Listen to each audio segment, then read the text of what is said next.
नमस्कार, आप देख रहे हैं आज तक। आपके साथ मैं हूं अंजना ओम कश्यप। ऐसा चुनावी घमासान कहीं नहीं, कहीं अस्तित्व की लड़ाई है तो कहीं चुनावी वर्चस्व की लड़ाई है। और हमारे साथ बातचीत करने के लिए सुबह सवेरे लालू प्रसाद यादव जी, आरजेडी अध्यक्ष, जुड़े हुए हैं। सुबह सुबह मतलब अब आपने लगभग तय कर लिया है कि एक बार फिर से 8 जगह रैली करेंगे। 8 जगह आज रैली है, रोज 8 जगह करते हैं।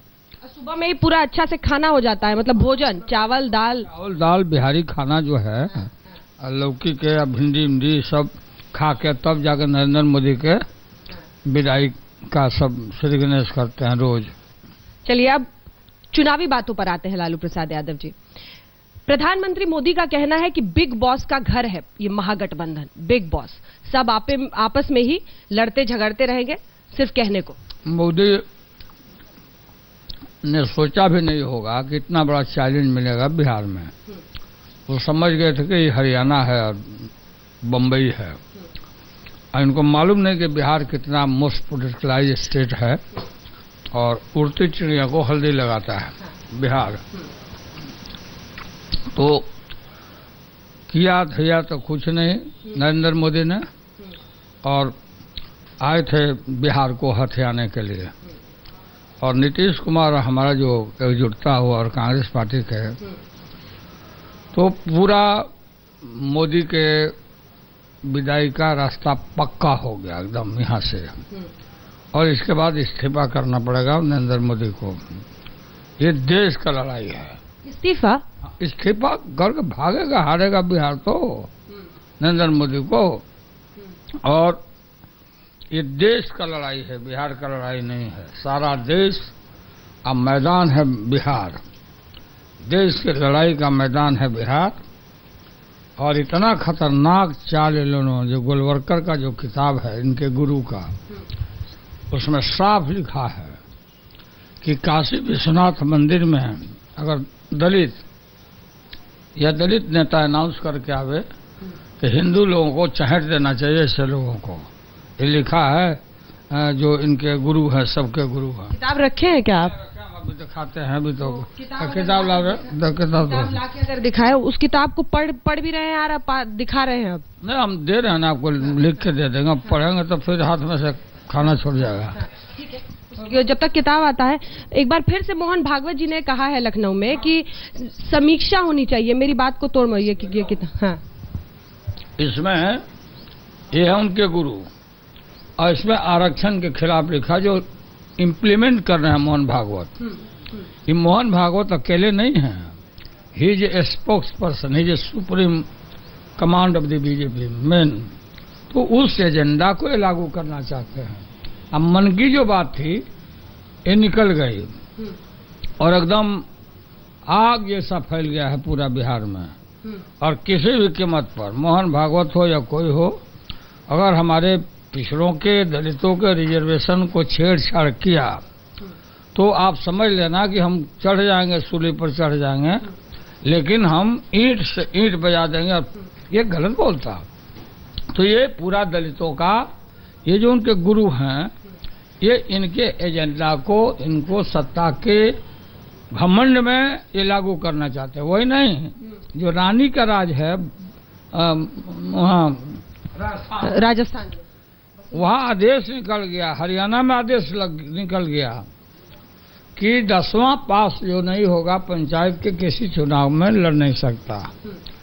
अगर हम चुप हो गए, पूरा देश का पिछड़ा गरीब अगर चुप हो गया, तो इनका दूसर का एजेंडा है कि जो ग्रेजुएट होगा उसी को वोटर बनाया जाएगा पार्लियामेंट के और असेंबली के चुनाव में। बड़ा खतरनाक डिजाइन है। अमित शाह जी कहते हैं कि आप 90 के दशक में फिर से बिहार को भेज रहे हैं, अगड़ा पिछड़ा की लड़ाई बता के।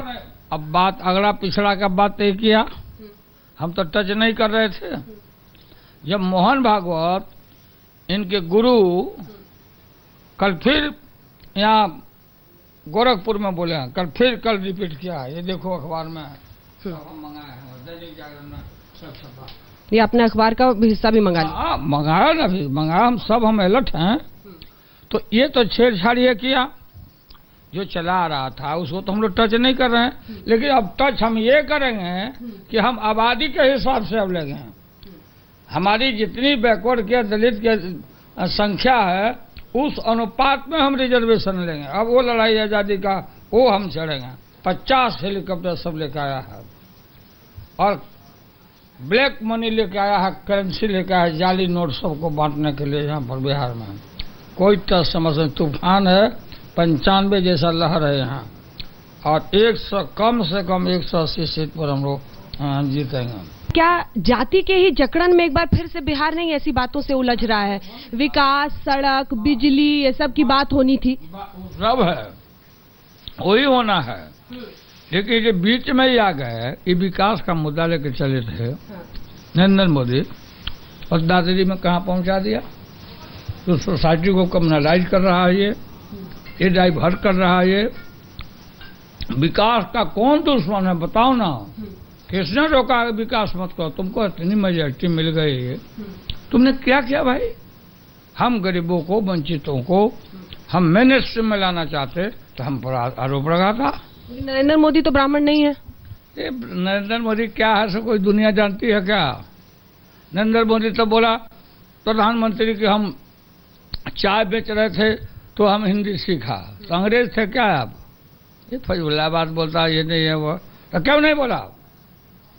नरेंद्र मोदी अगर बैकवर्ड की बात करता है तो मोहन भागवत को निकालो, मोहन भागवत को निकालो, कार्रवाई करो। अन्यथा गद्दी से चिपके हुए हो तुम छोड़ो। ये सबका सह है। ध्रुवीकरण की जो बात है उसमें एक सबसे बड़ा फैक्टर अभी ये भी बताया जा रहा है, आपने कह दिया कि ओवैसी को बीजेपी लेके आई है। अब असदुद्दीन ओवैसी को बीजेपी लेके आई है। वो तो कहते हैं लालू जी पहले मुझको ले जाते थे अपने रैली में, हर जगह मेरे साथ प्रचार के लिए मुझे बुलाते थे। ओवैसी कह रहे हैं पिताजी, ओवैसी के पिताजी से हमारा अच्छा संबंध था, वो अच्छे इंसान थे, इनसे भी अच्छा हमारा रिश्ता। कुछ छोटका भैया से नहीं, पार्लियामेंट में हम लोग साथ थे, हम सब लोग मिलकर लड़ते थे। लेकिन हमको ये बात समझ में नहीं आई कि ओवैसी अलग, इनका भाई जिस तरह का लैंग्वेज का इस्तेमाल कर रहा है उससे नरेंद्र मोदी के लोगों को कम्युनलाइज करने का ये मौका मिल रहा है।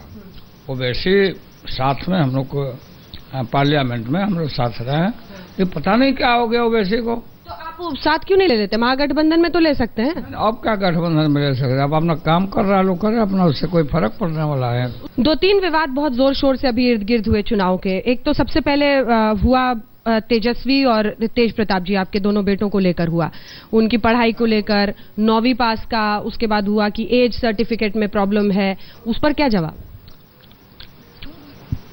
लिखाने में वो गलती किया लोगों ने उस समय। अब मिसप्रिंट है उसमें, अभी वोटर लिस्ट पर चढ़ गया, तो वोटर लिस्ट पर चढ़ गया वही फाइनल है चुनाव लड़ने के लिए। फिर अगला जो करेक्शन होगा उसमें करेक्शन होगा। बड़ा लड़का पास है आगे, ये लड़का क्रिकेट खेलने में लगा रहा, अभी बीए का तैयारी कर रहा। विरासत अब आप पूरी तरह से उनको सौंप रहे हैं, इस पर भी लोग सवाल खड़ा कर रहे हैं कि बेटे को विरासत दे रहे हैं। फजुल्ला बात बोलता है। राजा रानी का राज है क्या? लोकतंत्र है, प्रजातंत्र है, लड़ता है लोग, जीतेगा। कोई राजाभिषेक थोड़ी होता है कि हम राजा हैं अब हम खत्म हो रहे हैं, आप दे रहे हैं दूसरे को, ये सब फालतू। पर इस इलेक्शन में राबड़ी जी और मीसा बिल्कुल नहीं दिख रही हैं, तो ये मतलब चुनाव नहीं लड़ रही, वो लोकसभा में है, तो इधर बिहार आपने सौंप दिया। राबड़ी देवी काउंसिल का मेंबर है, मीसा कंपेन कर रही है, राबड़ी देवी कंपेन कर रही है, हमसे बेसिक काम कर रही है। वो लोग ज्यादा कैंपेनिंग कर रहे हैं। पूरा आर्मी, जैसे आर्मी थल सेना में भी है, हम हवाई सेना से भी चल रहे हैं। अच्छा, वो लोग थल सेना है, आप हवाई सेना है। लेकिन कुल मिलाकर जात की जो राजनीति है उसके खिलाफ क्या कभी इच्छा नहीं होती आपकी कि उसको रोका जाए क्या, या वही नींव बनकर रह गया? वो कह रहे हैं आपने जेपी से धोखा किया है, कांग्रेस से हाथ मिलाकर आपने जेपी से धोखा किया, ये उनका आरोप है सीधा। ये जेपी को धोखा दिया है, सब नहीं जानते। जेपी के अनुयायी तो आप थे ना सर? सुनो ना भाई बात, आंदोलन जो हुआ था छात्र आंदोलन, जेपी मूवमेंट, उसमें बीजेपी भी थी, रविशंकर प्रसाद। अब बात सुन ना भाई, स्टेयरिंग कमेटी में सब है। मोदी हमारा जूनियर था, यो जूनियर था। जब हमारा आंदोलन जब हमारा आंदोलन जेपी का तीसरा पृष्ठ पर जाने लगा अखबार के कि बीजेपी आरएसएस तय किया कि जयप्रकाश जी को किसी तरह से उठा के मना के रेलवे स्टेशन के रेल लाइन पर रख दिया जाए ताकि रेल से कटा जाए। आप पूछना, तो बहुत गंभीर आरोप आप लगा रहे हैं। गंभीर हम बोल रहे हैं ना, बात जो बात हम झूठ नहीं बोलते हैं। उसके पीछे इन लोगों का ये तर्क था तो मूवमेंट और तेज हो जाएगा। कि क्या बोलेगा नरेंद्र मोदी, जनता पार्टी सरकार में था कि नहीं लोग, बोलो।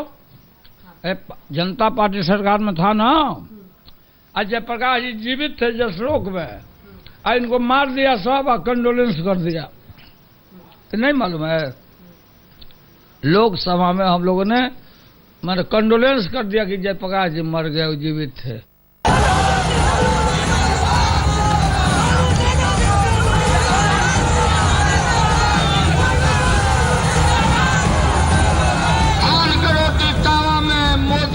हवा में नौजवान लोग, महंगाई रुके, सफल का सीना है। पाकिस्तान को दबा देंगे, चीन को दबा देंगे, अपने घसक गए नरेंद्र मोदी।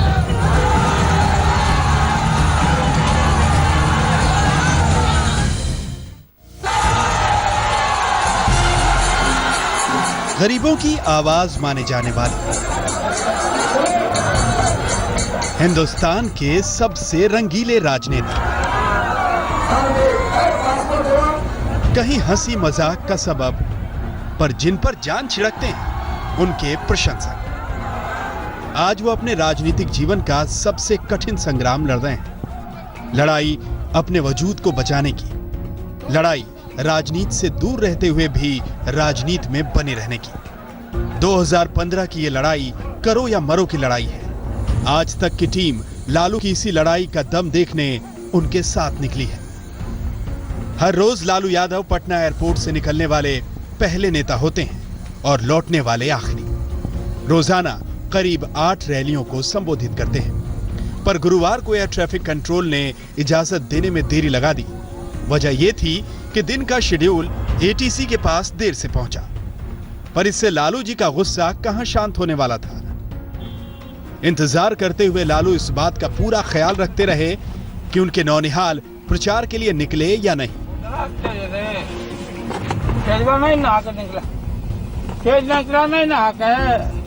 तभी लालू का आशीर्वाद लेने भोजपुरी सुपरस्टार मनोज तिवारी भी पहुंच गए।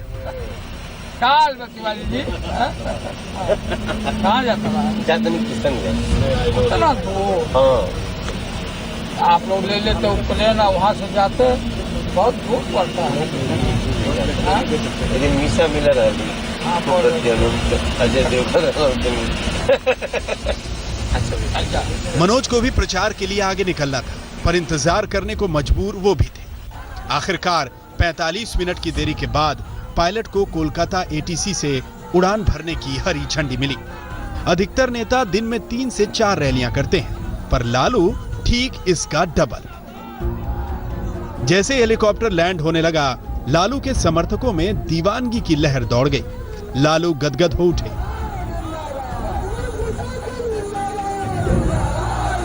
लालू की रैलियां कुछ ऐसी ही होती हैं। 2014 के लोकसभा चुनाव में कई युवा यादवों ने लालू यादव की जगह नरेंद्र मोदी को वोट दिया था। बीजेपी को उम्मीद थी कि इस दफा के विधानसभा चुनावों में वो लालू के यादव वोट बैंक में और बड़ी सेंध लगा पाएंगे, लेकिन लालू यादव की रैलियों में आ रही भीड़ और उस भीड़ में उत्साह को देखकर एक बात साफ है कि लालू यादव का यादव वोट बैंक उनके नाम पर एक बार फिर से लामबंद हो गया है। यहाँ तक कि बीजेपी को भी अब इस बात का एहसास हो गया है कि इस चुनाव में तो कम से कम लालू का यादव वोट बैंक तोड़ पाना बहुत मुश्किल है। समाज से है, मगर फिर भी लालू यादव को हम लोग सपोर्ट करते हैं। रामविलास को नहीं नेता मानते। क्यों नहीं मानते? लालू यादव हम लोग का नेता है, गरीबों का नेता है। हर जगह दलित अभी कहते हैं कि आरक्षण समाप्त कर दिया जाएगा। लालू यादव नहीं रहेंगे तो हम लोग का दलित का आरक्षण रद्द हो जाएगा। हमको लालू यादव से, अनवर भैया से उम्मीद है। अनवर भैया आएंगे, आरा के लिए बहुत कुछ करेंगे, आरा को बहुत ऊपर ले जाएंगे। लोग कहते हैं कि लालू आएंगे तो जंगल राज आ जाएगा। बहुत गलत बात है ये। लालू यादव जंगल राज नहीं है, बीजेपी वाले जंगल राज लाते हैं। के पास कोई ठोस मुद्दा नहीं है और बीजेपी के पास विकास का मुद्दा है। पढ़े लिखे युवाओं के लिए विदेश में जा रहे हैं, किस लिए? डेवलप करने के लिए।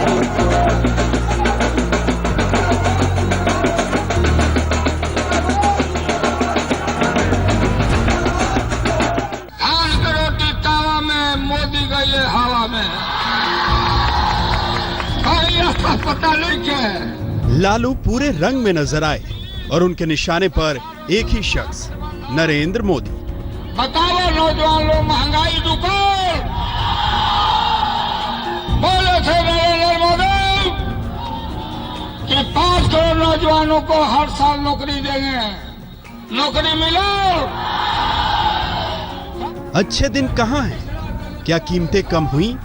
लालू की रैलियों में ज्यादातर युवा यादव होते हैं, जिन्हें बीजेपी लालू से अलग करना चाहती है। पूरा बिहार, पूरा देश, ये बिहार के चुनाव नहीं क्या होती, देश के चुनाव होता। सारा दुनिया के निगाह लगा हुआ है आपके ऊपर, बिहार के ऊपर। बिहार के सभी बहादुर भाई बहन, किसान, सभी पिछड़ा वर्ग, दलित भाई बहनों, एक एक करके नरेंद्र मोदी को हम लोग यहाँ अपना गठबंधन को इतना वोट से हम पराजित करावे। हम नरेंद्र मोदी के गिरना छठी के दूध याद आ जाओ। ही देशवा के बांटे के चाहता, देश को तोड़ना चाहता है बहादुर लोग। लड़ाई ठनक गई बाप, महाभारत के बिगुल बच चुका वहां। बिहार का चुनाव देश का चुनाव है। हम भीड़ में गए और लालू को सुनने की कोशिश की, ये जानने के लिए कि इस आदमी में क्या खास बात है। नीतीश जी कुछ कर पाएंगे आपके हिसाब से लालू जी के साथ? जी उनसे, वो तो विकास पुरुष नीतीश कुमार रहे हैं, उनसे बहुत उम्मीद है। फायदा हुआ है यहाँ पर? जी जरूर हुआ है। जंगल राज है, जादव का राज आएगा तो जंगल राज है, और पंडित जी का राज आएगा तो मंगल राज हो जाएगा। लालू के शासन को जंगल राज कहा गया, फिर भी ऐसा लगता है जैसे यादव और मुस्लिम वोट बैंक यानी लालू का माई समीकरण अब भी बरकरार है। दबे हुए थे, कुचले हुए थे। 90 के बाद, लालू के आने के बाद काफी ग्रो हुआ पिछड़ों में, और उसके बाद नीतीश जी ने भी बहुत कुछ किया है पिछड़ों के लिए। मोदी बोले कि 15 लाख खाते में आएगा, हर खाते में आएगा, कुछ नहीं आया। केवल अकाउंट खुलवा रहे हैं, कहीं से कुछ आ नहीं रहा। आपका अकाउंट खुला? नहीं, मेरा तो पहले से ही था। ये पिछड़ा विरोधी है, दलित विरोधी है। आरएसएस का हेड मोहन भागवत क्या बोल दिया कि पिछड़ा जाति दलित के रिजर्वेशन खत्म करो। हम कहीं कौन माई के लाल बनो? कौन है मोहन भागवत? लालू फांसी पर चढ़ जाएगा, लेकिन पिछड़ा दलित का आरक्षण खत्म करने का नाम लिया तो भाई बुला देंगे। आरएसएस प्रमुख मोहन भागवत का आरक्षण पर बयान इस चुनाव का सबसे बड़ा सेल्फ गोल है। हर रैली में जाकर लालू यादव लोगों को डरा रहे हैं कि ऊंची जातियों की नुमाइंदगी करने वाली बीजेपी गरीबों और पिछड़ों से उनका आरक्षण का हक छीन लेगी। और शायद यही सबसे बड़ी वजह है कि इस चुनाव में यादव वोटर एक बार फिर से आरजेडी के पक्ष में पूरी तरीके से लामबंद हो गए हैं।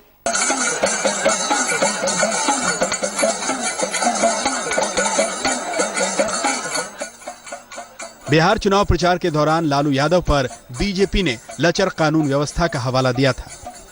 बीजेपी की रैलियों में जंगल राज प्रमुख मुद्दा रहा, लेकिन लालू अपने समर्थकों के बीच जंगल राज के आरोपों का जवाब देते हुए नजर आए। लालू चुन का नाम कहा था कि जंगल राज पार्ट 2 आवता। ये जंगल राज पार्ट 2 ना है, बात सुना ना, ये मंडल पार्ट 2 अब चलेगा। जंगली है, किसको टिकट तुम दिया है बीए में? बताओ बताओ मोदी, कहा के साधु को देने वाले। शाहपुर में लालू ने बीजेपी उम्मीदवार पर हत्या जैसा गंभीर आरोप लगाकर बीजेपी पर करारा प्रहार किया। हमने लोगों से पूछा कि अगर लालू की वापसी होती है तो उनका जंगल राज से क्या मतलब है?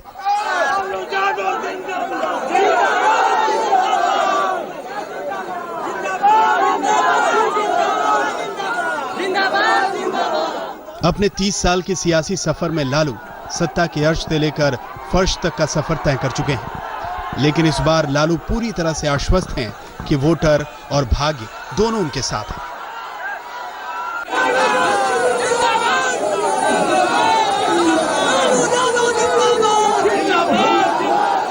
आरा की रैली में भीड़ देखकर गदगद लालू ने मोदी पर सीधा हमला कर दिया। ललकारने वाले अंदाज में लालू ने कहा कि मोदी हार रहे हैं, इसीलिए वो अपनी रैलियां रद्द कर रहे हैं। देश दुनिया का 50 देश बड़ा मोदी को नहीं आने देंगे। 14 में जब बनाता विश्व परमिशन मिला, ये देश को खाने खंड कर देगा। इसलिए लालू यादव और नीतीश हम इकट्ठे हुए हैं और मोदी को खबरदार कर दिया। अरे भाग गए मोदी, 100 प्रोग्राम छोड़ छाड़ कर भाग चल रहा। लालू पिछले 3 हफ्तों से अपने पायलट के साथ चुनावी सफर पर हैं। लालू का हेलीकॉप्टर उड़ाने वाले कर्नल संदीप सब्बरवाल सेना से रिटायर्ड ऑफिसर हैं। कर्नल संदीप खुद मानते हैं कि 1990 के दशक के लालू और आज के लालू में काफी अंतर आ चुका है। लालू यादव शैतान है, हम शैतान हैं। बिहारी लोग पूरा चिड़िया के हड्डी लगावेला। ये हरियाणा बम्बई ना हो, ये है बिहार। आई वाले हाईजा कि बिहार के हथियार ले। भाषण खत्म कर लालू जब वापस हेलीकॉप्टर में लौटे तो शाम के 5:22 हो चुके थे। सूरज डूबने को था। लालू खुद भी महसूस कर रहे थे कि वक्त के कांटे तेजी से दौड़ रहे हैं। 3 रैलियां बाकी थीं और केवल 2 घंटे की रोशनी बची थी। बाकी नेता दिन भर का खाना लेकर साथ चलते हैं, लालू ले जाते हैं केवल खैनी। कुछ साल पहले उन्होंने ये आदत छोड़ दी थी, पर शायद ये चुनावी टेंशन का ही असर है। चुनाव आयोग के नियम को देखते हुए लालू अंधेरा होने से पहले झटपट दानापुर की रैली खत्म कर पटना का रुख कर लेते हैं। प्रचार का वक्त भले ही खत्म हो जाए, लालू की जादूगरी कहां खत्म होने वाली है। घर लौटते लौटते लालू चाय के लिए रुक गए। क्या हुआ देखिए ना आपने। अरे बोलो टीवी में जाइए। ये दिन तो खत्म हो गया, लेकिन लालू के लिए नहीं। वो तो जुट गए अगले दिन की तैयारी में। कैमरामैन अंकुर अरोड़ा के साथ राहुल कमल, आज तक।